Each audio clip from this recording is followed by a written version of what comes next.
नमस्ते, मैं हूँ रेखा सिंह। हमारे YouTube चैनल पर आप सभी का बहुत बहुत स्वागत है। हम आप सबको एक बहुत ही अच्छा गीत सुनाते हैं, कैसा लगेगा ज़रूर बताना। रतिया चुएला जमीनिया बिना न चल,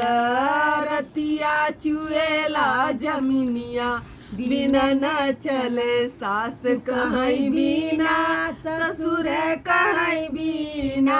सास कहीं बिना ससुर कहीं बिना, सैया मारले नजरिया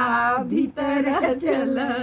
सैया मारले नजरिया भीतर चल, रतिया चुएला जमीनिया बिना न चल, रतिया चुएला जमुनिया बिना न चल, जेठ कहीं बिना जेठानी कहीं बिना, जेठ कहीं बिना जेठान कहीं बिना, सैया मारले नजरिया भीतर चल,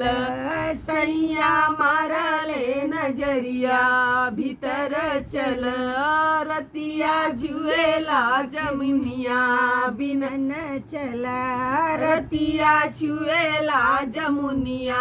बिना न चल, देवर कहीं बिना देवरान कहीं बिना, देवर कहीं बिना देवरान कहीं बिना,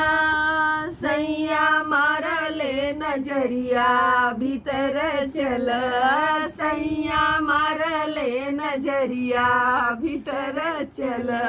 रतिया चुएला जमुनिया बिना न चल,